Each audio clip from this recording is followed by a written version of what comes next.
Hello everyone, welcome to Magnebrains IIT JEE and NEET channel. Magnebrains अकेला एक ऐसा platform जो complete NCERT book, NCERT exemplar और best publishers की book आपको कंप्लीट थ्योरी और कंप्लीट सॉल्यूशंस के साथ सॉल्व तो कराते ही हैं, इसी के साथ में एक अकेला ऐसा प्लेटफॉर्म जो आपको तैयारी करा रहा है olympiad exams, NTSC exam and foundation course की भी। तो जो चैनल आप लोग वॉच कर रहे हैं, ये चैनल आपको तैयारी करा रहा है फाउंडेशन पार्ट। अगर आप लोग हैं 7th, 8th, 9th या 10th में और अगर आपका सपना है नीट क्लियर करना या आईआईटी जेईई क्लियर करना, तो ये चैनल आपके काम का है। इसी के साथ में आपको यहां पे बताऊं कि सारे बेस्ट फैकल्टी, सारे बेस्ट कंटेंट के साथ ही आपको यहां पे प्रोवाइड होते हैं। तो चलिए स्टार्ट करते हैं इस वीडियो को। इस वीडियो में हम लोग क्या कवर कर रहे हैं, तो इस वीडियो में हम कवर कर रहे हैं प्रैक्टिस शीट नंबर 4। एक बहुत अच्छी शीट जहां पे मैंने एक वेराइटीज को कवर किया है, टोटल 10 क्वेश्चन। लेकिन इससे पहले पूरी उम्मीद करूंगा आपसे कि आप कंप्लीट तरीके से 3 प्रैक्टिस शीट सॉल्व जरूर करिएगा। वहां पे भी एक बहुत अच्छा लेवल, एक बहुत अच्छे क्वेश्चंस की वैरायटी हमने कवर अप की थी। उससे पहले हमने आपको दी थी थ्योरी, जहां पे मैंने रेशियो अलग से समझाया था, प्रोपोर्शन अलग से समझाया था, वेरिएशन अलग से समझाया था। उस पर बेस्ड आपको 2 डीपीपीज दी थी। 2 डीपीपीज आप जब यहाँ पे देखेंगे तो आपको टोटल 3 दिखेंगी, मतलब जो सेकेंड डीपीपी है उसके 2 पार्ट्स हैं, पार्ट 1 एंड पार्ट 2। तो कंप्लीट तरीके से इस पार्ट को, जहां पे रेशियो, प्रोपोर्शन एंड वेरिएशन है, सिर्फ मैग्नेब्रेन्स के प्लेटफॉर्म पे आपको बहुत अच्छे से डिटेल में जाके समझाया जा रहा है। तो चलिए शुरुआत करते हैं इस वीडियो की। लेकिन इससे पहले आपको ये बता दूं कि आप जब मैग्नेब्रेन्स के साथ जुड़ते हैं तो आपको यहाँ पे पूरे टॉपिक वाइज एकदम मैं कहूँ डिटेल एक्सप्लेनेशन आपको यहाँ दिया जाता है। हर टॉपिक का आपको डीपीपीज प्रोवाइड होते हैं। उन डीपीपीज के बाद में आपको सॉल्यूशन वीडियोस भी दी जाती हैं। आपको प्रैक्टिस शीट्स यहाँ पे प्रोवाइड की जाती है। यहाँ पे 500+ क्वेश्चंस आपको देखने को मिलेंगे। इसी के साथ में आपको यहाँ पे सॉल्यूशन वीडियोस भी मिलेंगी सारी प्रैक्टिस शीट की। और अगर हम बात करें तो यहाँ पे आपको टेस्ट सीरीज मिलेगी। इसी के साथ में एक अकेला ऐसा प्लेटफॉर्म जो आपको पूरा डाउट सॉल्विंग सेशन भी देगा। तो चलिए शुरुआत करते हैं इस वीडियो की। तो पहला सवाल आपके सामने कुछ इस प्रकार से, तो एक बहुत अच्छा सवाल यहाँ पे क्या बोल रहा है, यहाँ पे ये कह रहा है कि 7 years ago, 7 साल पहले की बात हो रही है, the ratio of the ages of P and Q। P and Q 2 characters का नाम इन्होंने बोला है, तो 2 पर्सन है, एक P है, एक Q है, ठीक है। तो आज से 7 साल पहले, 7 years ago, the ratio of the ages of P and Q was 7:6। उनका रेशियो क्या था, तो वो रेशियो था 7:6 का। अभी यहाँ पे देखो P एंड Q की एजेस की बात हो रही है और 7 साल पहले की बात हो रही है, तो 7 years ago की बात हो रही है। अगर मैं इसको यहाँ पे लिख दूं तो 7 years ago, क्लियर। इसके बाद आप क्या देखेंगे यहाँ पे, तो 7 years ago the ratio of the ages of P and Q was 7:6। Which of the following can not be ratio of their ages 6 years from now. अभी देखो इस क्वेश्चन का अनुवाद अगर हिंदी में हम समझें तो ये बोलना चाह रहा है कि 7 साल पहले का जो रेशियो है वो 7:6 था, लेकिन मुझे प्रेजेंट की एज नहीं बताई गई है पूरे सवाल में। तो सबसे पहले तो हम ऐसा बोलते हैं कि प्रेजेंट एज को क्यों ना हम यहाँ पर पहले कुछ एज्यूम कर लें। तो हम यहाँ पे बोलते हैं let the present age be. तो प्रेजेंट एज मैं P की X मान लेता हूं, Q के लिए मैं Y मान लेता हूं। अगर ये प्रेजेंट एज है तो आज से 7 साल पहले अगर हम जाएंगे तो 7 years ago अगर हम जाएंगे तो यहां पे क्या मैं ऐसा बोल सकता हूं कि मुझे 7 साल पीछे जाना पड़ेगा, क्लियर है। तो X-7 हो जाएगा, Y-7 हो जाएगा। और अगर मैं 6 years फॉरवर्ड जाता हूं, मतलब हाँ आगे की बात करता हूं, आज से 6 साल के बाद, तो 6 साल के बाद 6 years from now, 6 years from now in words का देखता हूं तो प्रेजेंट एज क्योंकि x थी तो यहाँ पे x+6 हो जाएगा और यहाँ पे y+6 हो जाएगा। आपको ये वर्ड्स समझने पड़ेंगे, क्लियर है। तो इस प्रकार से आप यहाँ पे चीजें देख सकते हैं। अभी देखिए मुझे बोला क्या गया है, according to the given condition मुझे बोला गया है कि अगर मैं P/Q का रेशियो देखता हूं 7 साल पहले का, तो X-7 और Y-7 का एक रेशियो बनाया है, X-7 upon Y-7 which is equals to, इन्होंने रेशियो बोला है 7:6, तो 7/6 ये रेशियो इन्होंने बोल दिया, क्लियर है। तो इस रेशियो से क्या मुझे एक इक्वेशन मिल सकती है? मैं ऐसा बोल सकता हूँ यहाँ से मुझे एक इक्वेशन मिलेगी और वो इक्वेशन होगी आपकी x minus 7 upon Y minus 7। अच्छा चलो, ये रेशियो तो दिया है, हम आगे का रेशियो देखते हैं। आगे बोल रहा है which of the following can not be the ratio of their ages 6 years from now.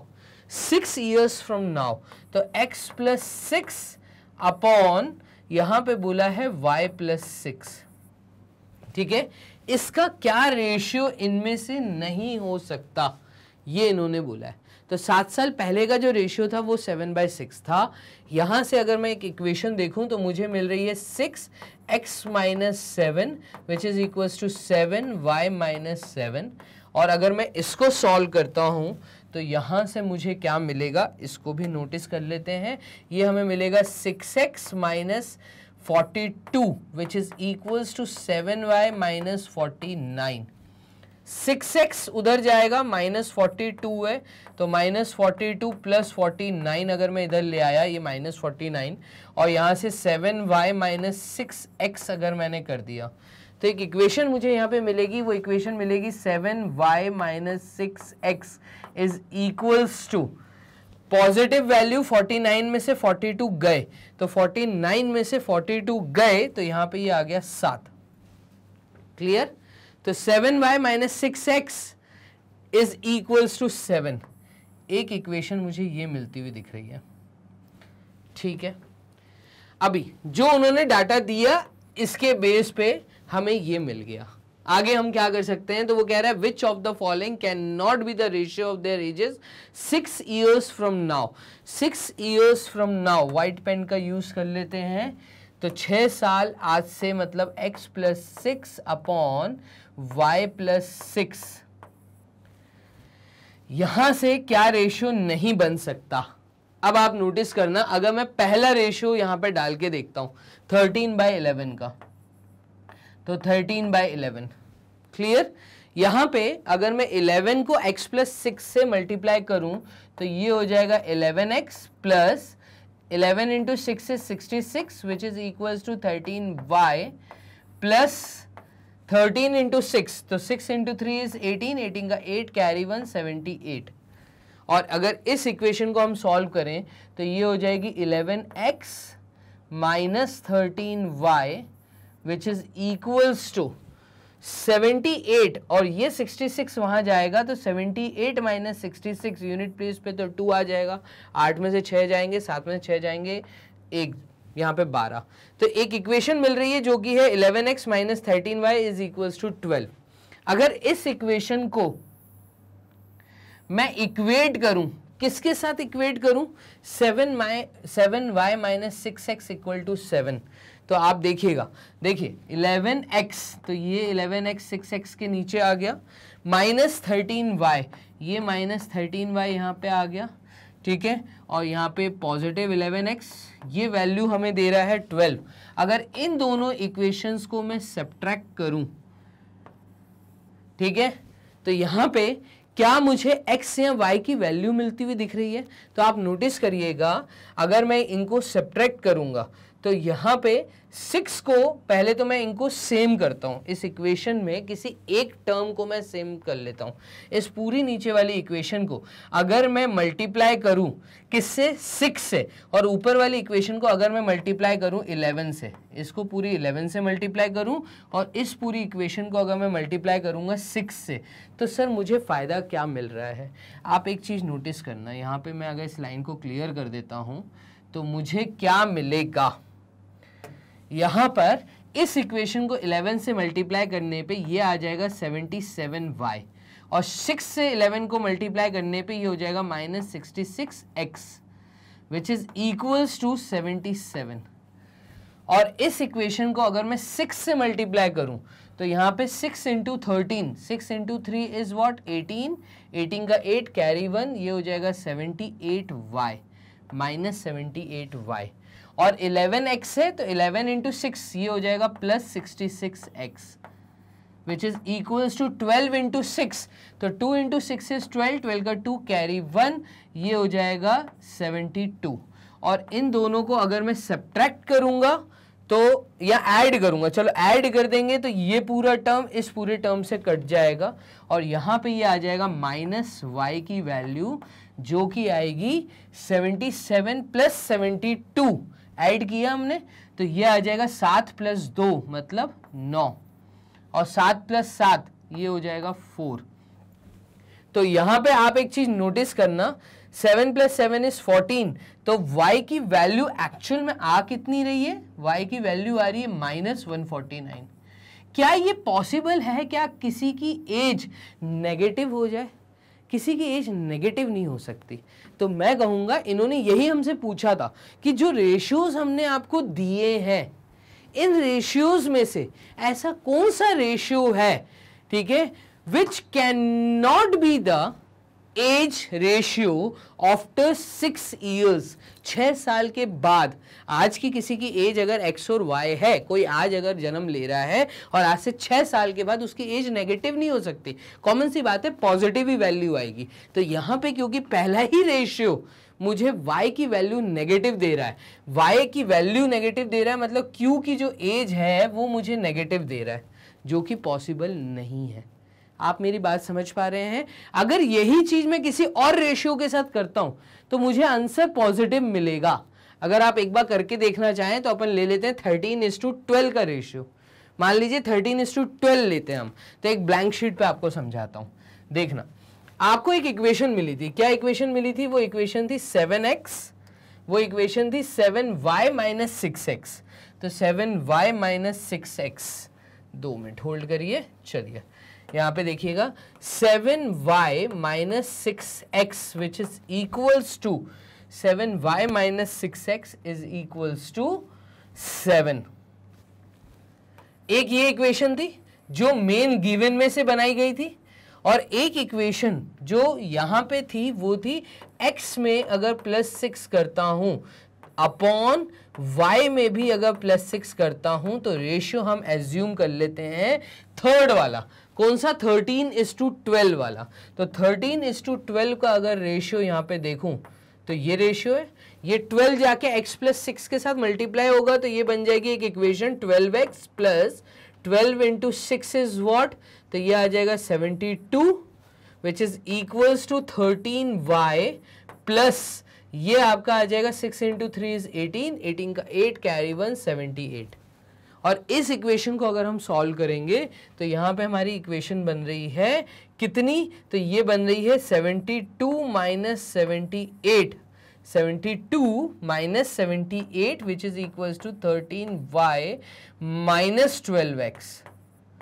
Clear? तो यहाँ पे एक इक्वेशन आपको क्या मिली? ये मिल रही है 13y minus 12x which is equals to negative 72 minus 78, 8 में से 2 गए तो 8 गया 7 गया 6 माइनस 6। एक इक्वेशन मुझे ये मिल रही है। इन दोनों इक्वेशन को अगर मैं आपस में इक्वेट करता हूं तो आप अब यहाँ पे नोटिस करना, मैं कोई एक टर्म y वाली टर्म या x वाली टर्म को हमें सब्ट्रैक्ट करना है। तो इस इक्वेशन को मैं मल्टीप्लाई कर देता हूं 2 के साथ और जब इस इक्वेशन को 2 के साथ मल्टीप्लाई करूंगा तो ये इक्वेशन बन जाएगी 14y minus 12x which is equals to 7 × 2 is 14। तो यहाँ पे आएगा 14। ये इक्वेशन बन गई। और अगर इस इक्वेशन को मैं एज इट इज वहां लिख देता हूं तो ये आ जाएगी 13y minus 12x which is equals to -6। और मैं बोल रहा हूं कि मैं इन दोनों इक्वेशंस को सब्ट्रैक्ट कर रहा हूं। तो अगर सब्ट्रैक्ट करता हूं तो इसका साइन चेंज हो जाएगा, साइन चेंज हो गया। अब आप नोटिस करना 14y minus 13y will give you y minus 12x plus 12x, ये पूरी वैल्यू कट जाएगी। 14 प्लस 6 विल गिव यू 20।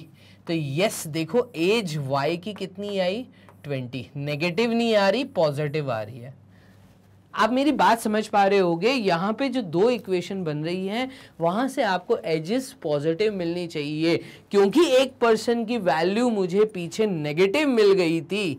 तो मैं कहूंगा ये जो रेशियो है, ये रेशियो इसको सपोर्ट नहीं कर रहा।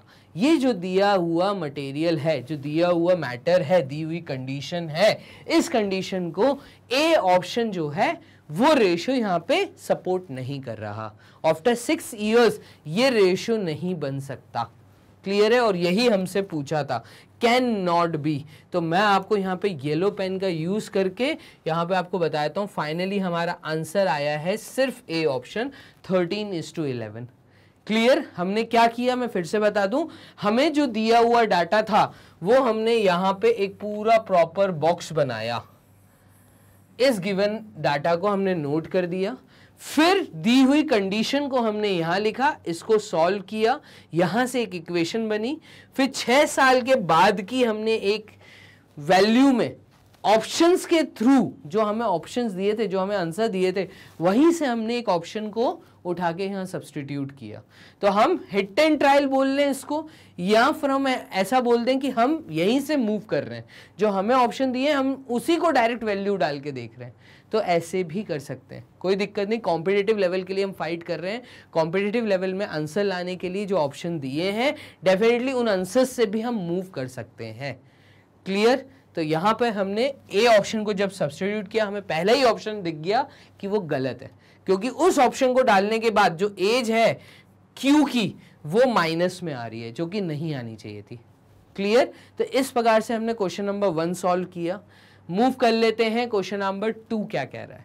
सेकंड सवाल देखिएगा, the ratio of the monthly incomes of Ram and Shyam is 3:4। अब देखो मंथली राम कितना कमा रहा है और श्याम कितना कमा रहा है, तो इनकम का रेशियो, इनकम जो दी है वो रेशियो में दी है। तो इनकम किसकी दी है, एक तो मुझे राम की दी है और एक मुझे श्याम की दी है ना। तो ये श्याम की दी है। तो राम और श्याम की इनकम जो रेशियो में दी है, अगर मैं रेशियो को हटा देता हूं तो क्या मैं ऐसा बोल सकता हूं कि राम जो है वो 3x अमाउंट कमा रहा है और श्याम जो है वो 4x अमाउंट कमा रहा है। ऐसा हम बोल सकते हैं, एकदम बोल सकते हैं। क्या इशू है भाई, इनकम रेशियो में दी थी, हमने रेशियो का सिंबल हटाया, एक अननोन क्वांटिटी मल्टीप्लाई कर दी। तो राम जो है वो 3x कमा रहा है, श्याम जो है वो 4x कमा रहा है। ठीक है। And the ratio of their monthly expenditure. अब आप देखिए यहाँ पे मुझे खर्चे भी दिए हैं, एक्सपेंडिचर भी बोला है। कॉमन सी बात है, कोई आदमी इनकम कमा रहा है तो उसके कुछ खर्चे भी होंगे, पेट्रोल का खर्चा, खाने का खर्चा, घूमने का खर्चा, कपड़े का खर्चा, जूतों का खर्चा, 20 तरह के, रेंट का खर्चा, 20 तरह के खर्चे होते हैं। तो उन खर्चों को भी हम यहाँ पे एक्सपेंडिचर बोलते हैं, मतलब वही खर्चे मतलब एक्सपेंडिचर। तो एक्सपेंडिचर का भी रेशियो दिया है जो कि 4:5 है। तो मैं ऐसा बोल देता हूँ, इनके जो खर्चे हैं वो राम कर रहा है 4y और श्याम कर रहा है 5y, ये इनके खर्चे हैं। Clear? If Shyam saves ₹400 per month, अगर मैं सेविंग की बात करूं तो इनके पास बच कितना रहा है, मतलब कमा रहे हैं, खर्चा कर रहे हैं, कुछ बच भी रहा होगा। तो मैं ऐसा बोल सकता हूं कि राम की जो सेविंग है वो उसकी इनकम में से जब खर्चे हटा दोगे तो ये इसकी सेविंग आएगी, और श्याम की जो सेविंग है वो उसके इनकम में से अगर आप खर्चे हटा दो तो उसकी सेविंग आएगी। इस तरीके से हम चीज़ों को सॉल्व कर सकते हैं, कोई इशू नहीं। तो ये हमने यहाँ पर एक दिया हुआ कंडीशन यहाँ पे हमने मार्क कर दिया। चलिए आगे देखिएगा, ये हमें डाटा दिया था वो हमने लिख लिया। अब ये बोल रहा है अगर श्याम 400 रुपये हर महीने के बचा पा रहा है तो सेविंग किसकी दी है, श्याम की। क्या बोला है कि श्याम की जो सेविंग है 4x - 5y वो वैल्यू है 400 रुपीज। अगर ऐसी एक इक्वेशन बन के आ रही है तो which of the following can not be the saving of Ram. Ram की इसमें से सेविंग हम किसको नहीं बोल सकते, 290, 280, 270, 310, इसमें से राम की सेविंग कौन सी नहीं है। क्लियर? तो यहाँ पे देखिए एक इक्वेशन तो ये फॉर्म हो गई है जहां पे हमने 4x - 5y = 400 लिख दिया। अगर मैं 4 कॉमन ले लूं तो 4 कॉमन लेने पे x - 5/4y which is equals to 100 आ जाएगा।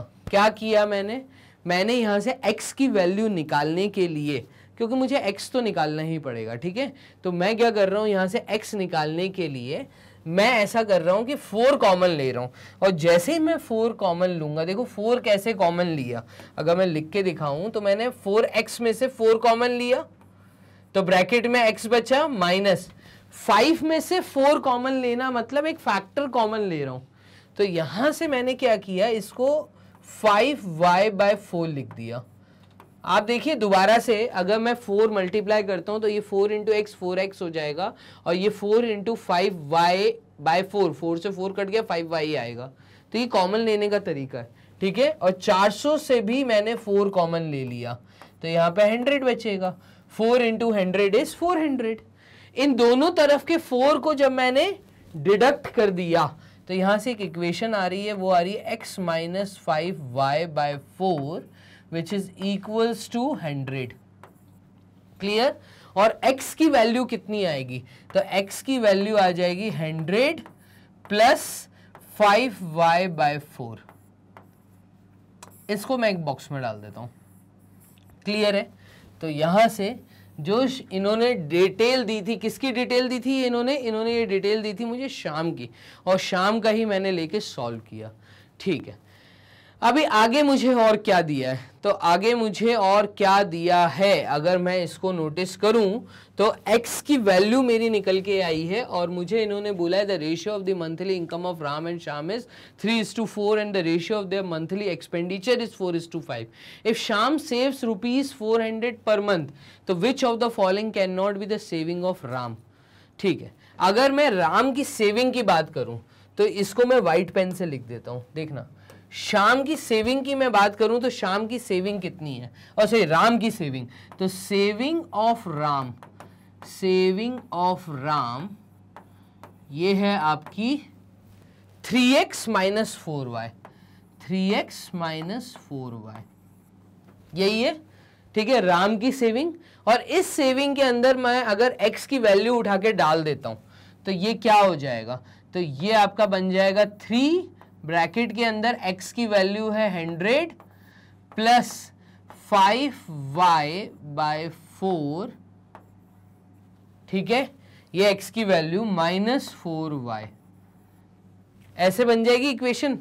ठीक है, तो सेविंग ऑफ राम, इसको मैं बोल सकता हूं भाई मैंने एक x की वैल्यू निकाली, x क्या था, वो एक अननोन फैक्टर था जो डेफिनेटली मैं यहां पे भी डाल सकता हूं, तो मैंने x की वैल्यू उठाई, यहां पे सब्स्टिट्यूट कर दी। इसको सॉल्व करेंगे एक ब्लैंक शीट के ऊपर, तो आप देखेंगे 3 इंटू 100 इज 300, तो यहाँ पे ये हो जाएगा 300 प्लस। ठीक है, अभी पीछे आ जाएंगे, अगर 3 मल्टीप्लाई करूंगा 5 के साथ तो ये हो जाएगा 15y/4, तो 15y/4। क्लियर। फिर हम आ जाते हैं पीछे माइनस 4y, तो ये हो जाएगा माइनस 4y। क्लियर। तो यहां पे मैंने ब्रैकेट ओपन किया था 3 के साथ, और ये माइनस 4y। ठीक है, इसको सॉल्व करेंगे तो ये वैल्यू कितनी आएगी, तो ये वैल्यू आ जाएगी 300 प्लस 15y/4 माइनस 4y। इसका एलसीएम लेंगे तो ये एलसीएम आएगा 4, 15y minus 4 into 4 is 16y, और इसको सॉल्व करने पे ये आ जाएगा 300 माइनस y/4। ये आ गई आपकी सेविंग ऑफ पहला पर्सन कौन था, तो पहला पर्सन था राम, और इन्होंने हमसे पूछा था इसमें से कौन सी राम की सेविंग नहीं हो सकती, तो राम की जो वैल्यू निकल के आ रही है, ठीक है, वो राम की वैल्यू सेविंग ऑफ राम आ रही है। ठीक है, तो राम की वैल्यू आ रही है 300 माइनस y/4। अब अगर मैं इस इक्वेशन को लेता हूं, कौन सी इक्वेशन, 300 माइनस y/4, अब इसकी वैल्यू जो आनी चाहिए, ठीक है, मतलब y की जो वैल्यू आनी चाहिए वो आपकी कितनी आनी चाहिए, तो आप नोटिस करिए यहां से देखिएगा 290, 280, 270, 310, और y हमने लिया क्या था, हमने वो अननोन क्वांटिटी ली थी जो कि एक्सपेंडिचर में हमने मल्टीप्लाई की थी, खर्चों में हमने मल्टीप्लाई की थी। ठीक है, तो इसकी जो राम का खर्चा था, एक्सपेंडिचर था, वो 4y था, शाम का जो खर्चा था वो 5y था। y क्या था, वो अननोन क्वांटिटी जो हमने एक्सपेंडिचर में कॉमन फैक्टर मल्टीप्लाई किया था। तो यहां पर हम जब इसको सॉल्व करेंगे तो हमें एक पॉजिटिव वैल्यू मिलनी चाहिए। ठीक है, अब हम क्या इस y की जगह पे ऐसा बोल सकते हैं कि y की जगह पे अगर मैं 290 को सब्स्टिट्यूट कर दूं, 290 को y की जगह पे डाल दूं, या इसकी वैल्यू 290 आनी चाहिए, सॉरी इसकी वैल्यू 290 आनी चाहिए, ऐसा मान लो। अगर मुझे y पता होता तो मैं y में ऐसा क्या डालूं कि मेरे पास 290 वैल्यू आ जाए। तो 300 में से माइनस करना पड़ेगा 10, 300 में से क्या माइनस करोगे, 10 माइनस करोगे। तो ऐसा क्या y की वैल्यू में डाल सकता हूं जो 4 से काटने पे 10 आ जाए, मतलब y की वैल्यू यहाँ पे 40 हो सकती है। अगर y की वैल्यू 40 है, कैन बी, y की वैल्यू 40 हो सकती है ना। अगर 40 यहाँ पे y की वैल्यू होती है तो 4 से 40 कटेगा 10, 300 में से 10 गए 290, एक तो y की वैल्यू 40 हो सकती है। अगर मैं फिर से ऑप्शन देखूं तो ऑप्शन में जो दूसरा ऑप्शन मुझे दिया था वो दिया था 280, 280, ऐसा सॉल्व करने पे 280 आना चाहिए। तो y की वैल्यू ऐसी क्या डालूं कि 280 आ जाए। तो आप कहेंगे सर 300 में से -20, अब 20 कब आएगा यहाँ पर, तो 300 - 20, इधर जो y/4 है इसकी वैल्यू 20 आनी चाहिए। तो आप कहेंगे सर y की वैल्यू अगर 80 होगी तो यहाँ पे अगर y की वैल्यू 80 होगी तो यहाँ पर 4 से 80 काटेंगे 20 आएगा, 300 - 20 विल गिव यू 280। तो ये भी पॉसिबल है, एकदम है, y की वैल्यू 80 हो सकती है। ठीक है, फिर से अगर इक्वेशन लिखता हूँ 300 - y/4, और मुझे जो नेक्स्ट ऑप्शन दिया है वो ऑप्शन दिया है 270, 270। क्या ऐसा कुछ पॉसिबल है कि मैं y की वैल्यू कुछ डाल सकूं जहां से ये 270 आ जाए, तो 300 में से 30 माइनस करना पड़ेगा, और 300 में से 30 माइनस करने के लिए 4 मतलब 30 यहाँ पे आना चाहिए, y/4 की वैल्यू 30 आनी चाहिए। तो y/4 की वैल्यू 30 कब आती है, जब आप देखेंगे कि ये 120 होगा। तो यहाँ पर 120 मतलब 300 में से अगर मैं 4 × 3 12 120 कर दूं तो 300 में से 120 गया, या कितना आना चाहिए, 2 मिनट होल्ड करिएगा, यहां से ये पॉसिबल नहीं हो पा रहा लगता है। देखो y की वैल्यू, y/4 की वैल्यू अगर यहाँ पे 30 होगी तो यहाँ पे 300 - 30 विल गिव यू 270, ठीक है। और 30 कब होगी, ऐसा क्या डिवाइड करूं 4 से कि मेरी वैल्यू तो 120, तो यहाँ पे y की वैल्यू 120 हो सकती है। अच्छा नहीं, y की वैल्यू 120 आ रही है, देखो 4 × 3 = 12, 30 हो सकता है, y की वैल्यू 120 हो सकती है, एकदम हो सकती है। और 300 - y/4 करने पे क्या हमारे पास 270 के बाद ऑप्शन दिया 310, तो क्या 310 आएगा। अब देखो ये सब पॉसिबल है, can be can be can be, but ये पॉसिबल नहीं है। 300 में से अगर मैं कुछ भी माइनस करूंगा तो वो वैल्यू पॉजिटिव नहीं आएगी, ठीक है, 300 से कम आएगी। मतलब मेरा कहने का मतलब ये है कि 300 में से जो भी माइनस करूंगा वैल्यू 300 से कम ही आएगी। यहाँ 310 दी है तो कैन नॉट भी पूछा है, मैं कहूंगा यहाँ पर इसका आंसर है डी ऑप्शन, ठीक है। तो ये केस पॉसिबल है, ये केस पॉसिबल है, ये केस पॉसिबल है, बट ये वाला जो केस है ये पॉसिबल नहीं है। तो इस केस में हम कहेंगे जो इसका आंसर है इस क्वेश्चन का, वो आंसर हमारा है डी ऑप्शन। ऐसा क्यों बोला, तो यहाँ पे मैंने आपको हर एक चीज समझाई। यही हमसे पूछा था, विच of the following can not be the saving of Ram. Ram की सेविंग 310 तो नहीं हो सकती, ठीक है, क्योंकि सेविंग भी हो जाए, पॉजिटिव वैल्यू भी बचे, ये पॉसिबल नहीं है। तो इस प्रकार से टोटल 2 क्वेश्चन आपने कर लिए हैं सॉल्व। मूव करते हैं क्वेश्चन नंबर 3 क्या कह रहा है, इसको पढ़ो। The ratio of the present ages of Anand and Bala is 8:3। अब ये कह रहा है जो आज की प्रेजेंट एज है आनंद और बाला का, उनके प्रेजेंट एज का रेशियो आपको दिया है 8:3।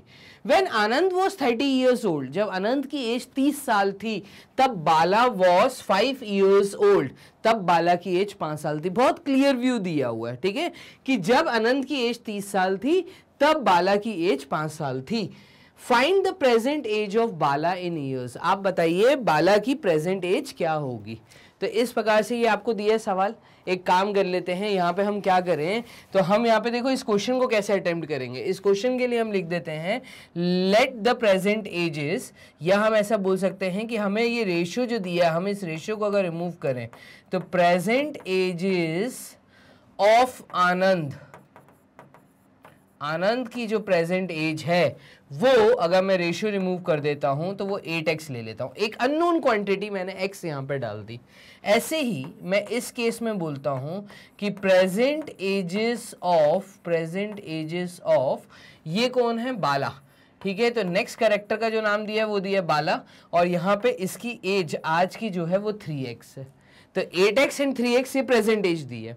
एक काम करते हैं, हमसे क्या बोला है कि आनंद जब 30 साल का था तो कब था वो 30 साल का, ये हमें नहीं पता, तो हम प्रेजेंट एज से पीछे चले जाते हैं।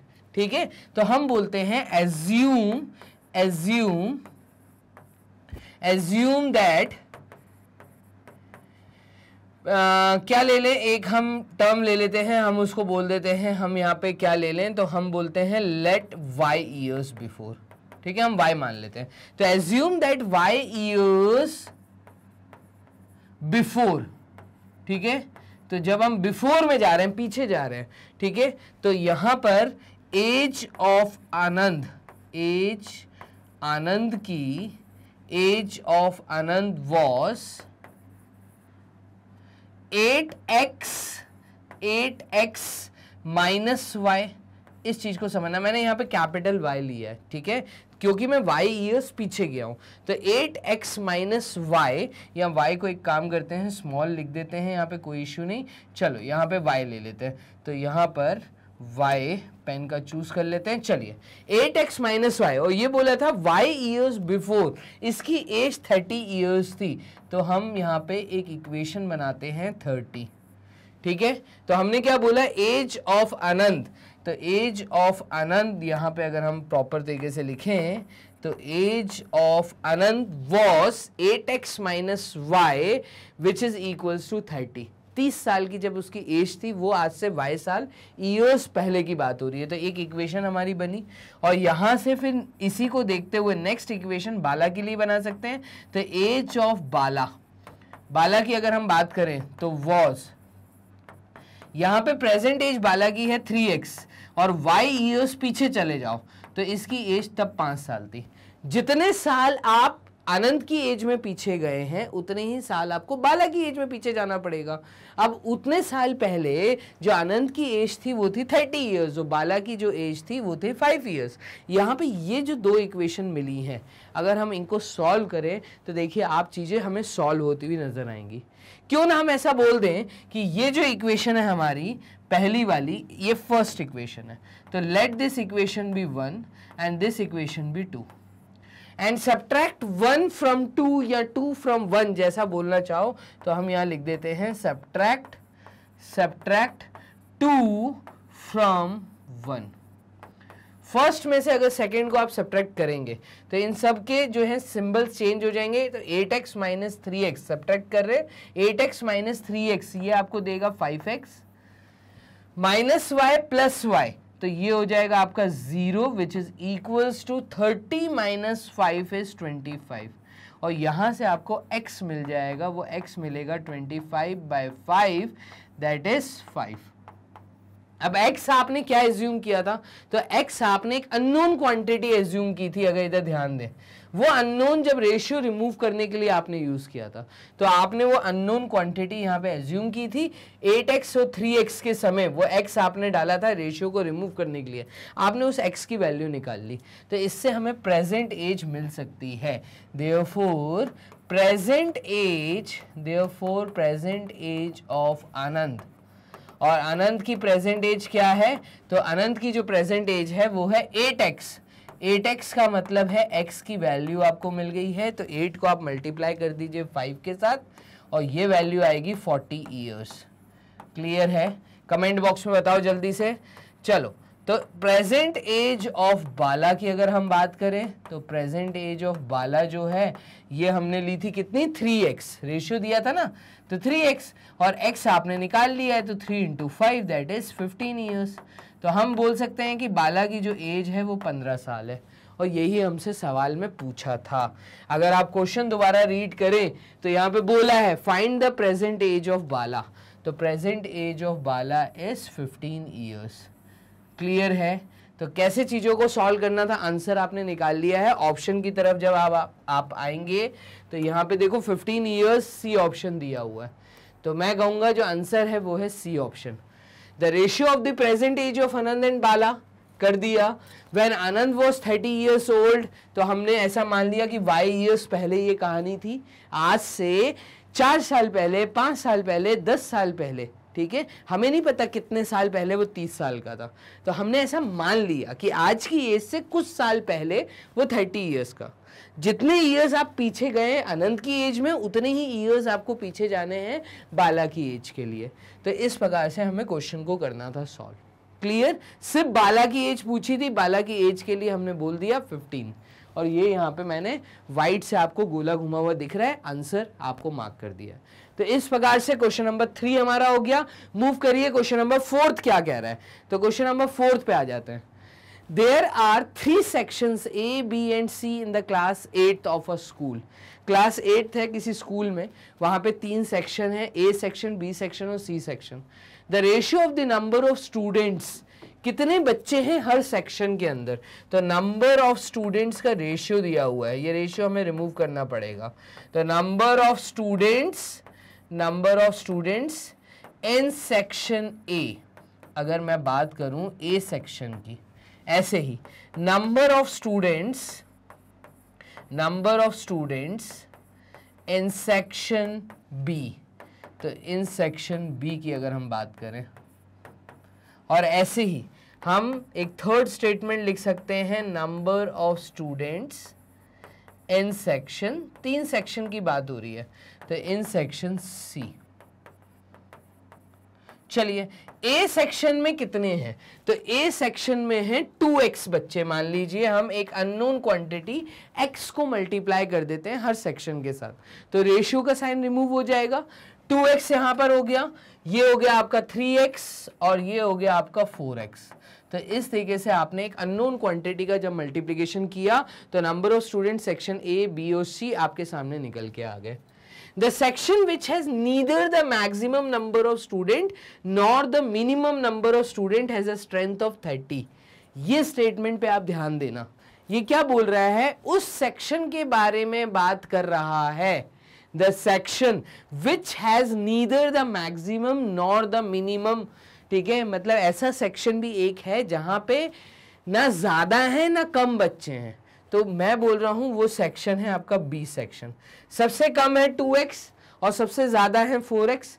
मिडिल अगर मैं स्ट्रेंथ की बात करूं तो मिडिल स्ट्रेंथ है सिर्फ सेक्शन बी के पास।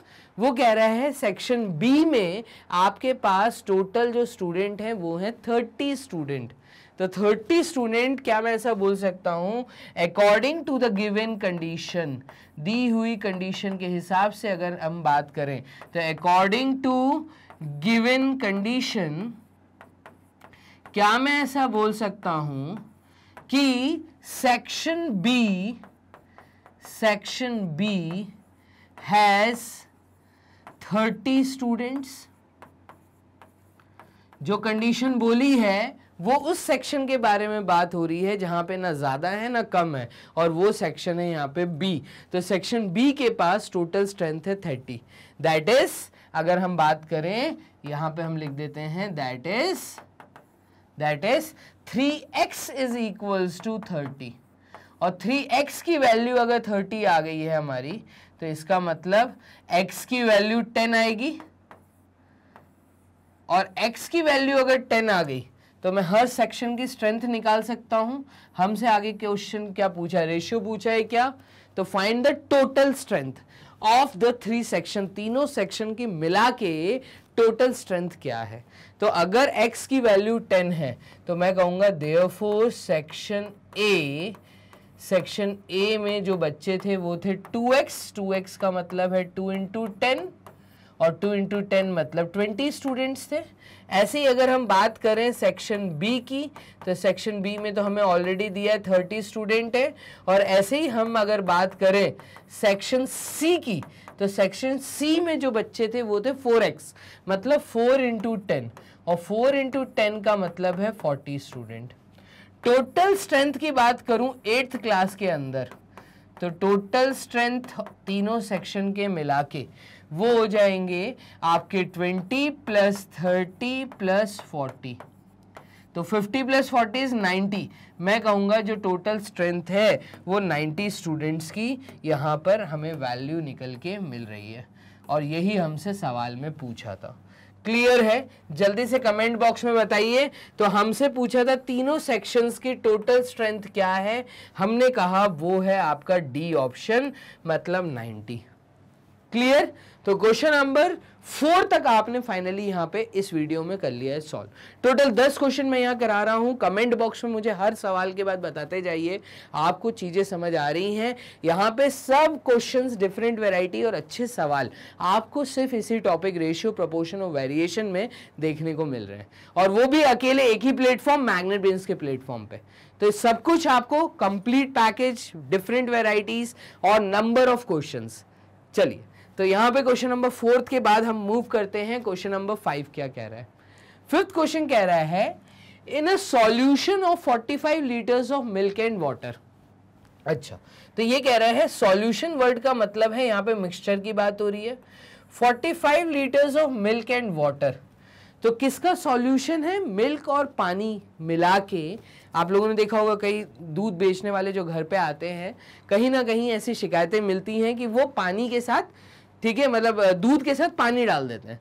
तो मिल्क और पानी का जो कॉम्बिनेशन होता है, ठीक है, तो यहाँ पे एक दूध वाले ने क्या किया, 45 लीटर्स, ठीक है, उसके बाद टोटल सॉल्यूशन है कंटेनर के अंदर, टोटल 45 लीटर्स ऑफ सॉल्यूशन है जो कि मिल्क और पानी का मिक्सचर है। अब इस मिक्सचर के अंदर हमें बहुत क्लियरली बोल दिया कि 40% इज वाटर, तो 40% क्या है? सिर्फ पानी है। अब मेरी बात समझिएगा कि सॉल्यूशन, टोटल जो सॉल्यूशन दिया है, मिक्सचर जो हमें दिया है, तो solution of milk and water, milk and water, ये टोटल कैपेसिटी हमें दी है 45 लीटर, ठीक है। How many litres of milk must be added to become the ratio of the milk and water 5:3। यहां पे ये हमसे पूछना चाह रहा है कितना मिल्क मैं और ऐड करूं कि ये रेशियो जो है मिल्क और पानी का, देखिए क्योंकि पानी तो मिल चुका है, अब मुझे मिल्क और डालना है, सिर्फ मिल्क की बात हो रही है यहाँ पे, तो मिल्क और डालना है। किसमें डालना है? जो ऑलरेडी मेरे पास सॉल्यूशन था, वो सॉल्यूशन था 45 लीटर का, इसमें और मिल्क डलेगा। कितना मिल्क और डाल दूं कि यही सॉल्यूशन जो है इसका रेशियो 5:3 आ जाए। तो एक काम करिए, ये जो सेकंड स्टेटमेंट दिया है कि 40% पानी है, तो if water is 40%, जैसा कि क्वेश्चन में बोला है, ठीक है, तो मैं बोलूंगा कि 45 लीटर के अंदर अगर 45 लीटर का अगर 40% पानी है तो पानी की क्वांटिटी कितनी है, ये हम कैलकुलेट कर सकते हैं। तो 0 से 0 कट गया, ठीक है, 2 × 2 4, 2 × 5 इज 10, और 5 से 45 कटा 9, 9 × 2 इज 18। तो क्या मैं ऐसा बोल सकता हूं कि पानी जो है वो 18 लीटर है। तो water in mixture, water in solution अगर मैं बोलूं, इसकी मैंने कैपेसिटी निकाल ली। तो वाटर इन सॉल्यूशन कितना है? 18 लीटर है। Therefore milk in solution, milk in solution, इसी सॉल्यूशन में ऑलरेडी मिल्क कितना था, तो इसी सॉल्यूशन में ऑलरेडी मिल्क कितना था, तो 45 लीटर में से मैं 18 लीटर जब माइनस कर दूंगा तो ये वैल्यू मेरे पास निकल के आ जाएगी।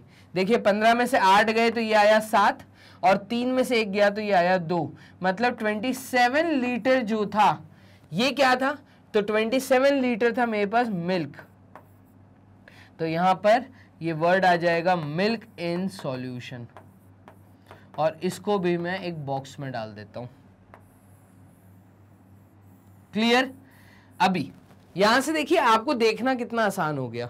तो जो ऑलरेडी मेरे पास रेडी सॉल्यूशन है, जो ऑलरेडी मेरे पास सॉल्यूशन है, ठीक है, उसके अंदर मिल्क की क्वांटिटी है 27 लीटर। तो रेशियो अगर मैं निकालता हूं, किसका ratio? Ratio of milk and solution, ratio of milk and water, पानी और मिल्क का अगर मैं रेशियो की बात करूं तो 27:18 है, 27:18 है। यहां पे ये बोलना चाह रहा है कि मुझे इस रेशियो को, जो ऑलरेडी रेशियो एग्जिस्टेंस में है, इस रेशियो को अगर चेंज करना है 5:3 में, ठीक है। ऑलरेडी मेरे पास 27 लीटर बाय 18 लीटर है। 27 बाय 18 का मतलब है 2 9 times is 27 and 3 9 times is 27 and 3 6 times is 18। और यहाँ पे इस भी रेशियो को अगर आप सॉल्व करते हैं तो ये ऑलरेडी रेशियो है 3 into 3 is 9, 3 into 2 is 6। Already जो रेशियो है आपके पास वो कितना है, तो वो है आपके पास 3:2 का, ठीक है। ये रेशियो ऑलरेडी है, तो ऑलरेडी रेशियो इन प्रेजेंट में ये रेशियो हमारे पास है 3/2। इस रेशियो को आपको बदलना है, किस में बदलना है, 5:3 में बदलना है। अब मैं यहां पे चाह रहा हूं कि ये जो रेशियो है ये रेशियो 5:3 का आ जाए। तो 5:3 का रेशियो पाने के लिए, मतलब देखो अभी 27 लीटर मिल्क था, ठीक है, और नीचे कितना था, तो नीचे था 18 लीटर। अगर मैं ऑप्शन को देखता हूं तो जो दिया हुआ है कितना दूध और डालूं, कितना मिल्क और डालूं कि ये रेशियो कितना बन जाए, तो ये रेशियो की वैल्यू आनी चाहिए 5:3। और 5:3 कब आएगी, देखो आप इस चीज को अगर आप ध्यान से देखें तो 18 जो है, 18 हमारा किस में आ रहा है, 18 2 के टेबल में भी आ रहा है और 3 के टेबल में आ रहा है। 2 9 टाइम्स 18 होता है एंड 2 6 टाइम्स 18 होता है, ठीक है। तो 18 2 के टेबल में भी आ रहा है, 3 के टेबल में भी आ रहा है। तो क्या मैं ऐसा बोल सकता हूँ यहाँ पे भी 6 है और यहाँ पर है क्या, तो 27 2 के टेबल में तो नहीं आ रहा। अगर ऑप्शन में मूव करता हूँ तो सबसे कम वैल्यू मुझे 3 दिख रही है। अगर मैं 3 यहाँ पे ऐड करता हूं, देखना 27 लीटर में अगर मैं +3 लीटर करता हूं, नीचे वाला जो ऑलरेडी पानी है उस पानी को आपको टच नहीं करना, पानी उतना ही है, पानी आपको एक्स्ट्रा नहीं डालना। तो पानी जो था वो ऑलरेडी 18 लीटर है, आपको सिर्फ मिल्क एक्स्ट्रा डालना है सो दैट रेशियो चेंज हो जाए। तो क्या ये रेशियो चेंज हो रहा है, तो आप देखेंगे जो मिल्क हो जाएगा वो हो जाएगा 30 लीटर।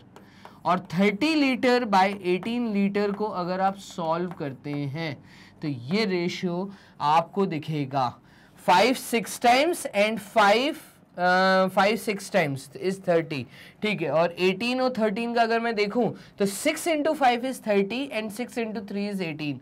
यस, ये रेशियो मेरा 5:3 आ रहा है। मैं मतलब कितना एक्स्ट्रा पानी ऐड कर रहा हूं, तो मैं 3 लीटर एक्स्ट्रा पानी ऐड कर रहा हूं। इस प्रकार से आप इस सवाल को बहुत आसानी से अटेम्प्ट कर सकते हैं। मैंने बहुत सारे स्टेप लिखे हैं, कॉम्पिटिटिव लेवल पे आता है तो आपको स्टेप नहीं लिखने होते हैं, मैं आपको सब्जेक्टिव तरीके से सॉल्व करना सिखा रहा हूं सो दैट आप जब MCQs के लिए फाइट करें, मतलब आपके सामने जब नंबर ऑफ ऑप्शंस आएंगे तो आपको स्टेप्स ना लिखते हुए आपको बस जल्दी जल्दी रेशियो निकालना है। ऑलरेडी एग्जिस्टेंट रेशियो है 3:2, इस 3:2 को 5:3 में आप कैसे बदल सकते हैं, तो जो 27 लीटर दिया था इस 27 लीटर में अगर मैं 3 लीटर और ऐड कर दूं तो मैं देख पा रहा हूं रेशियो 5:3 आएगा। दैट मीन्स मिल्क जो एक्स्ट्रा ऐड हो रहा है वो हो रहा है बी ऑप्शन, मतलब 3 लीटर का। तो इस प्रकार से टोटल 5 क्वेश्चन हमने कर लिए हैं यहाँ पे सॉल्व। क्लियर है, तो यहाँ पे इन 5 क्वेश्चंस की डिफरेंट वैरायटी आपके सामने ये हो गया है, सब सॉल्व। मूव करते हैं क्वेश्चन नंबर 6 की तरफ।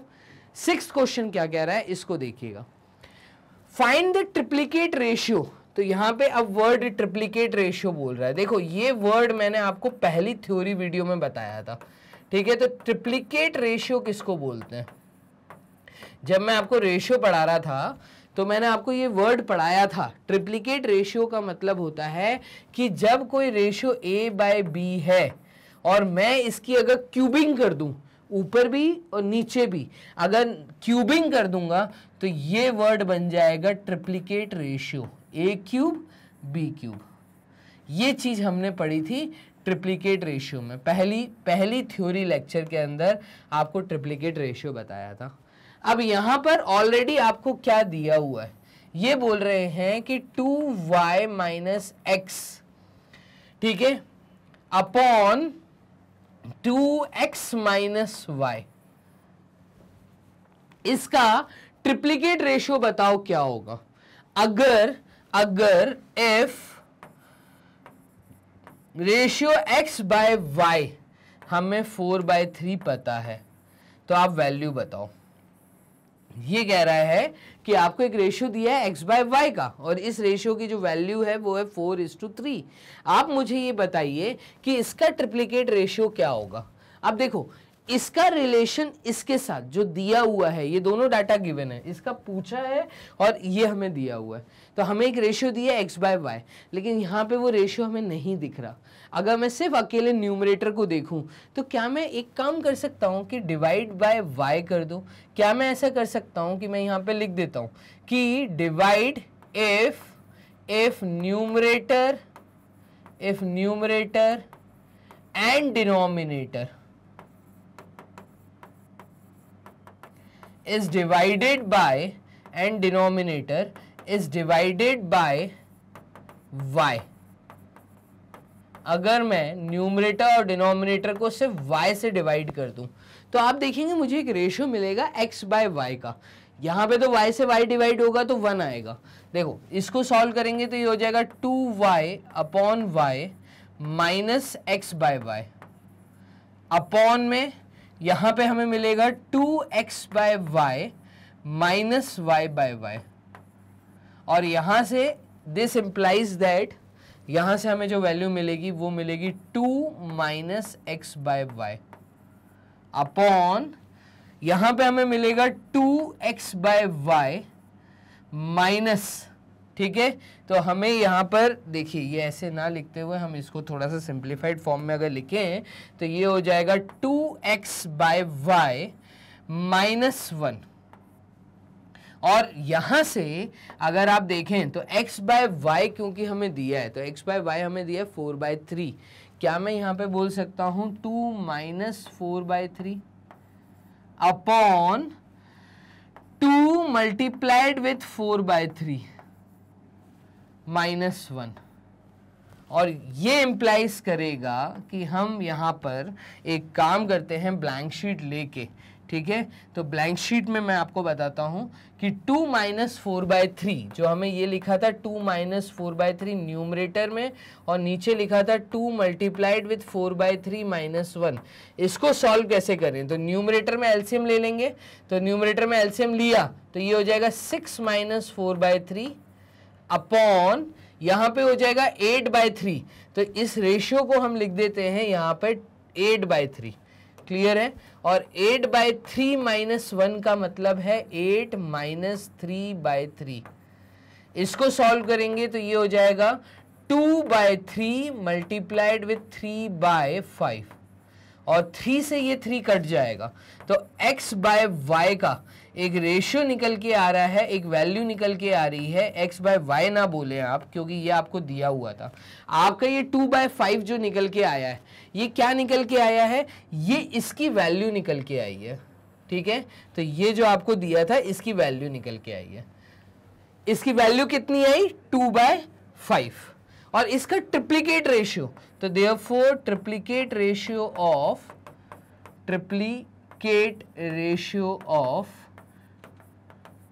2/5 इज व्हाट? तो 2 का क्यूब अपॉन 5 का क्यूब, और ये वैल्यू आ जाएगी 8/125। ये रेशियो हम बोल देंगे, ट्रिप्लिकेट रेशियो जब भी बताना है तो रेशियो आ जाएगा 8:125। देखिए, कुछ भी कॉमन वैल्यू ऊपर नीचे नहीं कट रही है, तो ये अपने आप में एक रेशियो है, क्लियर है। ये अपने आप में एक रेशियो है। और यहां पे अगर मैं ऑप्शन की तरफ जाता हूं तो सी ऑप्शन में देखो आपको ये दिख भी रहा है 8:125।